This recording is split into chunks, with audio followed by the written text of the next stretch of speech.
This is a really exciting event because it lines up with homecoming week, and I'm sure none of you guys are busy this week. So thank you for taking time to come. I think we have a really exciting alumni to share lots of experiences with us, and I know that you will certainly have a number of takeaways to take along with you. I did want to just put on your radar our upcoming business team competition. So please keep in mind that this is a great opportunity if you have an idea. We can help coach you through the process. We have lots of fantastic resources online that we've developed to help our students, but the entry requirements are an executive summary and a video pitch just to get in the lineup to make a presentation.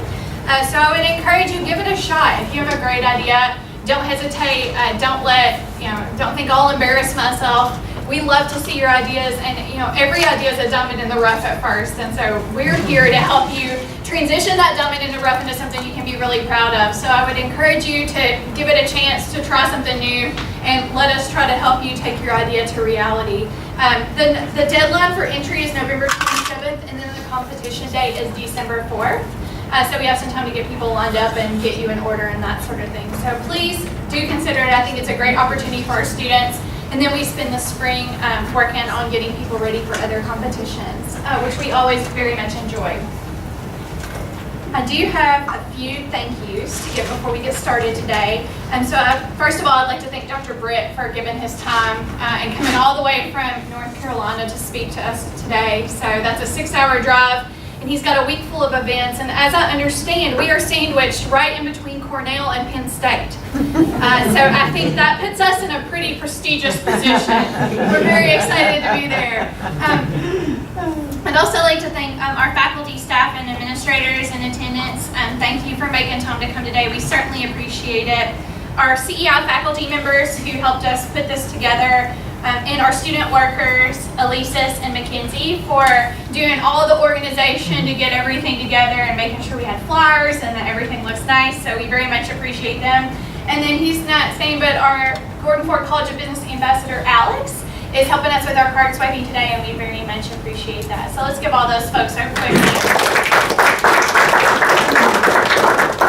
And now for the real reason that you all are here. So Dr. Britt was born in Glasgow, Kentucky, and was raised on a 400-acre dairy and crop farm in Warren County, so just around Rich Pond. He has a Bachelor's of Science from Western Kentucky University in Agriculture and Biology, Master's of Science from North Carolina State with a major in Physiology and a minor in Animal Science, and a PhD from North Carolina State with a major in Physiology and a minor in Biochemistry. So I think it's safe to say that he is exceptionally well educated.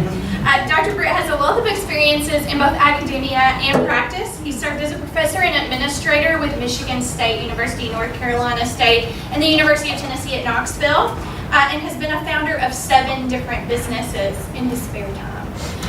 I'll let him elaborate on the rest of his experiences because he's the real reason you guys are here. So without further ado, Dr. Britt, thank you.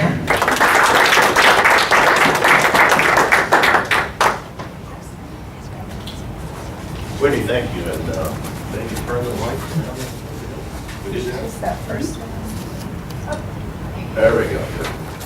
I really appreciate the opportunity to be here today and to chat with you about my experiences and about entrepreneurship, about what a great time I had at Western Kentucky University. I was in the first graduating class from Western Kentucky University. The first graduating class from Western Kentucky University. The first 3.5 years, I was at Western Kentucky State College. And then my last semester, my senior year, it was changed to Western Kentucky University. And I was the president of the senior class. So I was the president of the first class to graduate from Western Kentucky University. So that's a significant honor for me. Trivia question for you. I really want to talk about entrepreneurship as being a way of life, not starting a business. And so I'm going to use some pictures to show you concepts of what I consider to be entrepreneurship training, entrepreneurship experience, and sort of the results of entrepreneurship. We're not going to talk about the company until the very last slide. And I think it's important for you to put things in perspective before you really start about what company you want to start. This is the beginning. I was born during World War II. My dad was overseas. He was shipped out in December. My brother was born 2 months premature in January. And when the doctor did the post-delivery exam, he said, "Oh my goodness, there's another one in here." And that was me. Neither the doctor or my mother or anyone else knew she was delivering twins. In a rural hospital without an incubator or any specialist, we survived. And for us, premature baby, he even grew a little bit. So that was an entrepreneurial experience, getting him out of the way. So I had an opportunity to grow and develop. We lived in a family farmhouse with my grandmother and grandfather. You can see the big table that we shared. I suppose competing for food around the table was an entrepreneurial activity as well. But really where I learned entrepreneurship sort of the most on the farm was getting involved in the dairy cattle business. My brother and I, my identical twin and I, went to a local rural banker and borrowed money when we were 14 years old to start our own purebred herd within our farm group. And so that was the first time I really took a risk. And I think risk-taking in life is really one reflection of being an entrepreneur in life. And so we'll talk a little bit about that sort of as we go through here. This shows my brother and I with 2 cows on the right-hand side at the Warren County Fair, South Central Kentucky, Southern Kentucky Fair. Both of us were going to go back to the farm, and then he got interested in veterinary school, and he ended up going to Auburn to veterinary school, had a very successful practice. And I was going to go back to the farm, and I got interested in embryo transfer my senior year and applied to graduate school. And so neither one of us did what we thought we'd do, go back to the farm. So we sold our herd at an auction, split the money, and that was money for us to start our graduate programs and attend graduate school. The other thing I did while I was here, Alpha Gamma Road was founded in 1966. We were installed January the 8th. We started that endeavor when I was a freshman. Usually when you start a fraternity chapter, a year later you're a chapter. But Western Kentucky University did not allow fraternity houses. Alpha Gamma Road fraternity required that the brothers live in a house for at least a year before they could be installed. So we spent 2.5 years convincing President Kelly Thompson that there ought to be a fraternity house at Western Kentucky University. And Billy Adams, who is shown on the right, in the foreground on the right, was a professor of animal science. He had more entrepreneurial spirit and experience than any professor I have ever had. And I think he had a huge impact on all of the students that he taught and worked with. He's the one who found out the house on Chestnut Street right across from the Ag campus was for sale before the for sale sign. We bought that house for $32,000. So we got in the house and we were installed our senior year. And so that was quite an exciting experience. That was really an entrepreneurial experience in the sense of having to go through that process of development, getting the rules and regulations changed, and then finding the right property to fit our needs. So that's an entrepreneurial experience at the college.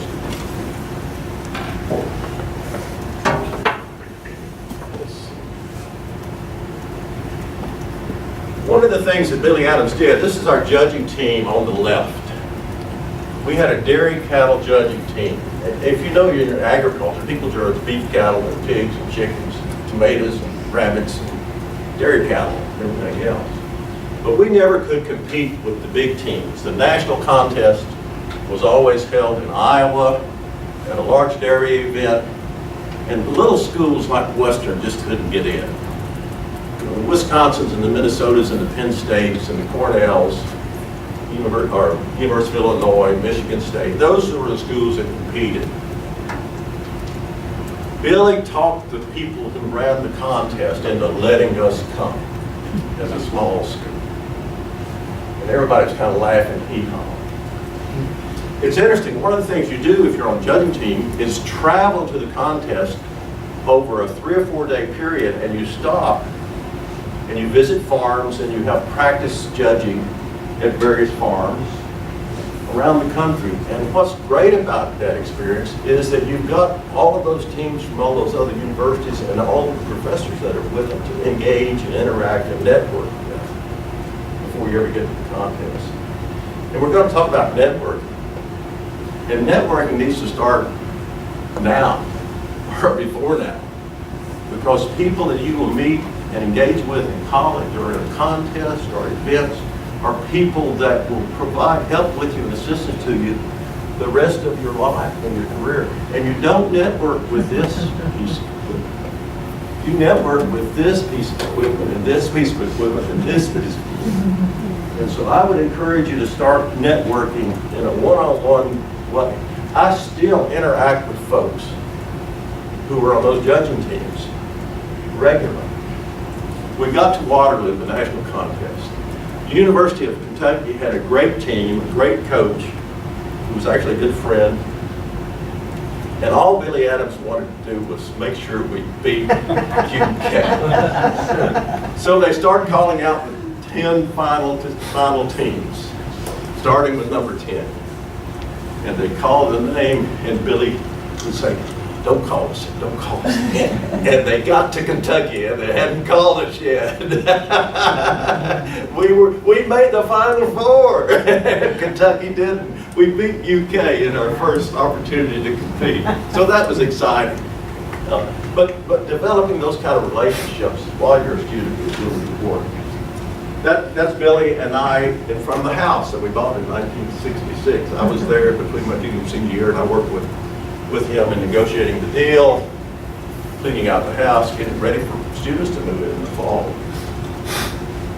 One of the most important things in entrepreneurship is mentorship and mentoring. And regardless of how old you are, you should be mentoring someone. Mentoring benefits you, and it benefits them. And mentorship is really entrepreneurship turned into a personal relationship between people. And I think that the way to build a strong department is for the senior faculty in a department to mentor the young new faculty in the department. If you want to build a robust, famous, strong department, that's where it comes from. It's the relationship between the faculty members who help each other. I was really fortunate. My first job was at Michigan State University. And you can see on that top left-hand or right-hand side, Mike Ordine is a student who was my advisee, one of my advisees. Mike retired 2 years ago or 3 years ago, so that tells you something about how old I am. But those three names, Louis Boyd, Harold Hayes, and Alan Tucker, were senior faculty members in the department. They could have ignored us, the young people. But rather than ignored us, they treated us just like their children and said, how can I help you? Do you need some resources? You need somebody to go to this meeting? What kind of piece of equipment do you need? Can we help you learn a new technique? What about teaching? Can I help you teach? And we ended up with the best program in our discipline area in the world. Harold was head of the reproductive biology section for the National Institutes of Health. I mean, you couldn't have better mentors than we had, but he took the time, and all those folks took the time. And Louis is 91 years old, lives in Georgia, Athens, and he and I interact at least once every couple of weeks. We're still mentoring each other, I guess you'd say. And so mentorship is really important. I would encourage you to get engaged with your mentors and start mentoring the younger students in the program. As teams, as individuals, as groups. That's really entrepreneurship. When I went from Michigan State to NC State University, we went from a quarter system to a semester system. Now, the course I taught at Michigan State University was larger than usual. I had 280 students, 3 lectures a week, 7 lab sections a week, 2 hours each. That's a lot. First teaching job. In addition, I advised all of the majors in the department. In addition to that, that was half-time appointment. My other half-time was to do research. So I was pretty busy. I got to NC State University, and we were on the semester system. Instead of 10 weeks, we had 15 weeks. when I taught reproductive biology, you know, the first 8 or 10 weeks of the labs for the semester, you can figure out, you know, you do anatomy, you know, and then you do microanatomy, the microscope, and then you do eggs and sperm, and then you do pregnancy diagnosis. You know, you just about fill it up after 8 or 10 weeks. And I thought to myself, what am I going to do the last 5 weeks? All we're going to be really doing is repeating sort of stuff we've already done. I said, that's crazy. So I went to see the department head and I said, could I just tell the students they don't have to come to lab for the last 5 weeks? Instead, they need to go work in the lab of some faculty member on the department, in the department, or in the university that's doing reproduction work and learn to do real stuff in the lab. He said, I'll have to talk to the dean. And came back and said, you know, the dean and I have read off all the rules and regulations. We can't find any reason why you can't do that as long as you figure out how to evaluate.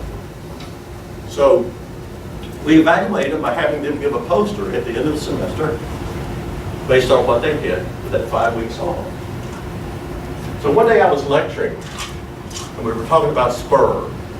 And when you do artificial insemination, you take the ejaculate from the male and you put it into a liquid buffer material, sometimes called an extender or a diluent. And I made the comment to the students, the first extender that was used was glycerol citrate. And the student sat right back there with his head against the blackboard. He raised his hand, he said, Dr. Britt, what is glucose citrate? You know, I didn't want to give a chemistry lesson, so I thought for just a minute. I said, it's just Gatorade. The class laughed. I mean, that's what Gatorade is, like the label. Glucose and citric acid, basically. He raised his hand again. He said, Dr. Britt, can we extend semen with Gatorade? I said, I don't know, but we'll see. And the class broke into applause. So anyway, that became one of the projects that students did. And over the next 3 or 4 years, students did all sorts of projects. Gatorade is a wonderful semen study. If you adjust the pH, it's too acidic out of the bottle, so you have to put a little base with it. We had live calves born, live pigs born, from semen that was extended with Gatorade and used for artificial insemination. But the most interesting story was that 3 students that came in and said, you know, we're buying this buffer, or this base, from a chemical company to adjust the pH. We want it to be pure and everything. They said, we'd like to do something, we want to find something that's super hard. They were really entrepreneurial. That we could adjust the pH. And I said, well, why don't we try lye? Lye is very basic. So they tried lye. Well, they get the pH just perfect. The sperm died. And unbeknownst to me, 3 students worked on this project, unbeknownst to me, were taking a chemistry class. So they went to see their chemistry professor and said, here's what we're doing in Dr. Britt's class, but the sperm are dying. What's killing the sperm? This was a young professor who had just got a multi-million-dollar HPLC mass spec, which is a chemistry professor's dream machine. And he said, I don't know, but let's use that machine to figure out what's in there that's killing the sperm. So those 3 students, I think he was so excited that students were interested in chemistry research. You know, he wouldn't have done anything. And they identified it. They came in with their poster with all these peaks of what was killing the sperm. So they were entrepreneurial because they went to get help when they couldn't solve their problem. The last time I taught that class,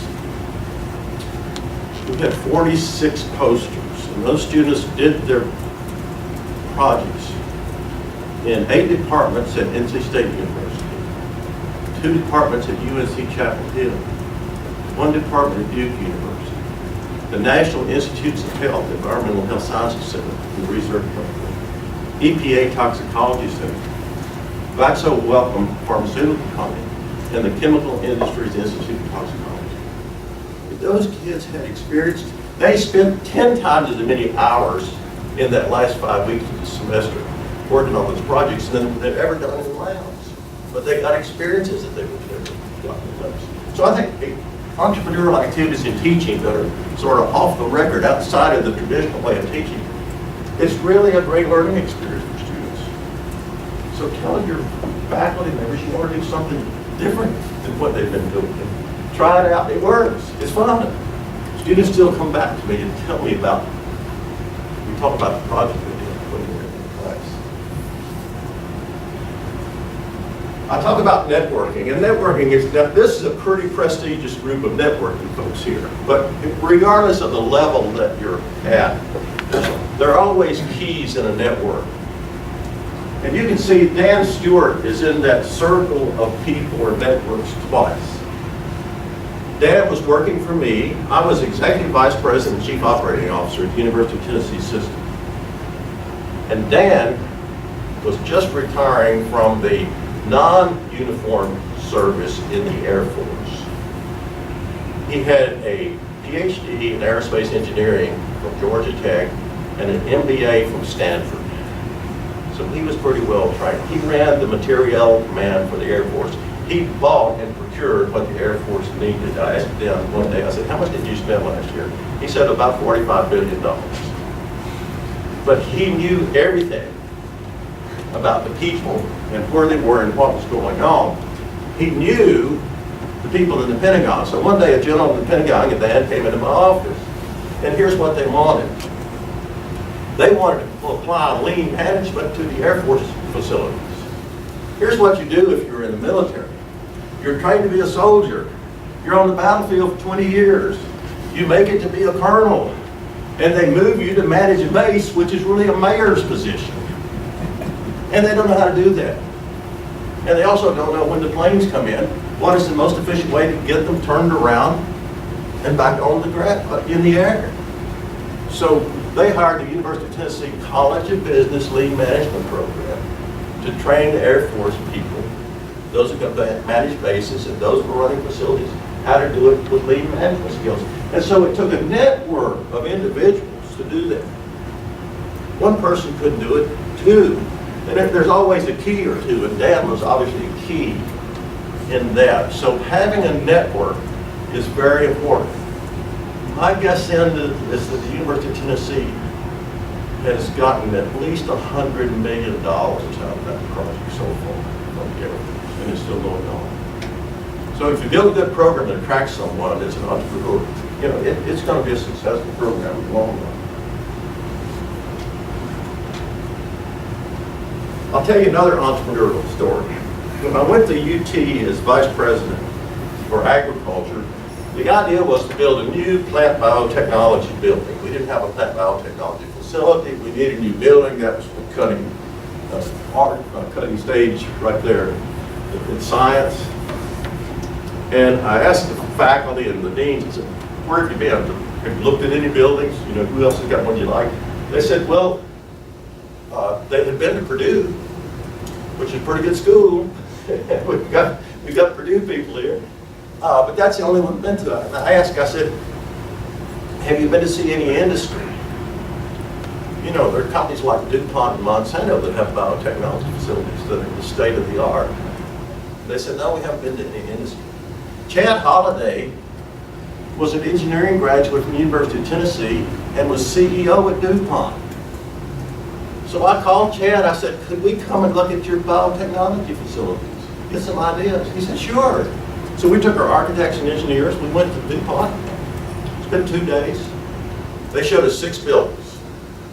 3 that were older buildings that they had remodeled for biotechnology, and 3 new buildings that they had built specifically for biotechnology. I mean, that was a wonderful visit. And then we got ready to leave and get on the plane, and he said, just a minute, we have something for you. And they handed all of our architects a stack of DVDs that had the detailed blueprints of every building that we had just looked at. That had to be a $10 million value gift for nothing, just because we were connected and he was a friend of UT and graduated. We built a DuPont building, and the DuPont folks said, that's the best DuPont building we've ever seen, because every building we went through, they said, this is what we would do again, and we wouldn't do this again. So they told us all their mistakes. So ask your friends. If you're going to get a business or start a business or be an entrepreneur, talk to your friends about what they would do, what their experience would be. That would be one of the most valuable assets that you can find. So I would encourage you to. And it doesn't matter whether it's a student friend or whether it's a person who's head of a multi-billion-dollar company. If you have a connection with them some way, they're a Western grad, or they're from Kentucky, or they're from your hometown, or they don't want to, call them, talk to them, get some feedback from them. Now, companies and experiences. Let me just tell you a few quick stories. The first one on the left is Embrex. We started that company when I was at NC State in the early 80s. I'm going to say 82 maybe. Could have been even a little earlier than that. It had a very challenging task. Baby chickens were vaccinated by hand, one baby chicken at a time. And there are billions of baby chickens in the world vaccinated by hand, one at a time, one at a time. And so the idea was, let's do that with a robot. Well, you can't pick baby chickens up with a robot very easy. They're scattered everywhere. So then the idea was, let's vaccinate them 2 days before they're hatched while they're still in the egg. We know where they are in the egg, we know where their head is, where their back is, their neck is, they're all in the same position. Let's poke a hole in the egg, put the needle through, and vaccinate the chicks. That is a challenging biological and engineering task. It took us 7 years to inject the first chick with our machine. In 3 years, we had 80% of the global business vaccinating chicks. We sold that company in, 20 years ago to Pfizer for $129 million. I was not a big shareholder. I still have shares, but I wasn't one of the major shareholders in that. But that's an example. It took a long time to make the first dollar. People think, I'm going to start a company and I'm going to be wealthy next year. If you have a technology company, it's mostly going to take you 5 to 7 years before you earn the first dollar. So make sure you've got some financial support. Blackwell, Britt and Associates was a good idea that failed.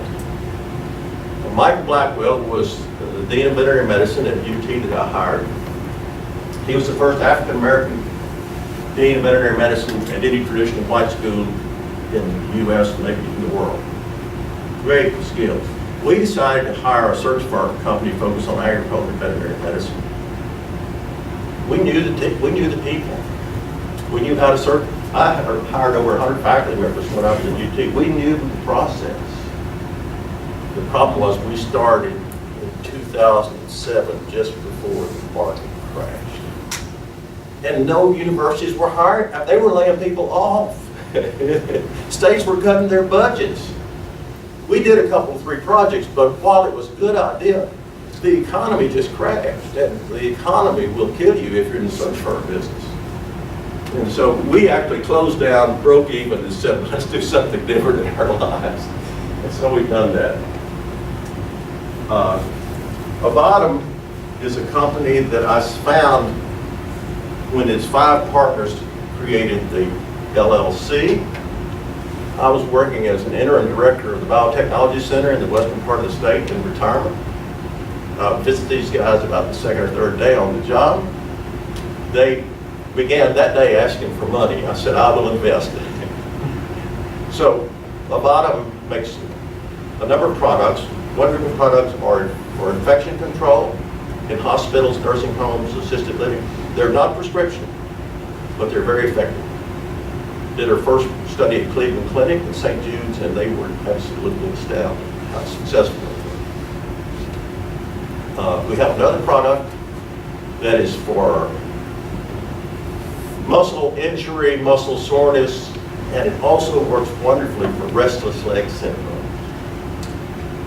It's #1 product now at CVS, Walgreens, Rite Aid, Amazon, and we just signed a contract with Walmart and Target.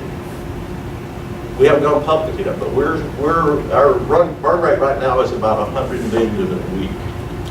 So we think that when we go public next spring, probably, we should have a pretty effective IPO. But it's really been a wonderful product, great product. Earthcast up on the right is a company that I met working with some nonprofits. It turns out that one of the guys on the nonprofit advisory committee was a former chief scientist at NASA. His wife was a professional meteorologist, TV, media, image kind of person. He had a big network. So we started talking about ideas of how we can use data to make apps that can be used in various industries and practices. We've done stuff in agriculture and a lot of different areas. We really settled on aviation. And I can't show you the app that we're using because it's proprietary, but today we provide a specific individual flight path weather forecast from ground to 60,000 feet for every Delta flight that flies in the world worldwide, 24/7. We don't have an office. Everybody works from home. We lease processor time on a huge, high-capacity computing facility in Salt Lake City. So you don't have to have a lot of infrastructure to be a successful company. We're not at $1 million a week yet. That's where we hope to be. Or we hope someone will buy us, actually, who wants to get there. The last example is Western North Carolina Communities. That's a regional 501c3, 65 years old, focused on economic development in rural areas of North Carolina. Not the cities, the rural areas. Of course, farmers live in rural areas.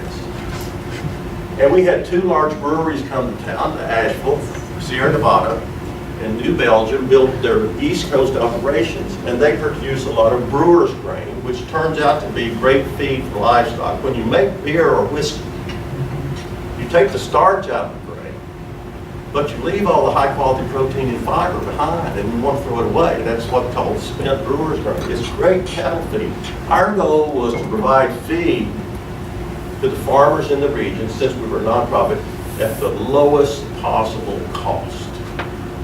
And we've done that. We've driven the price down from all the other people who were selling in the area.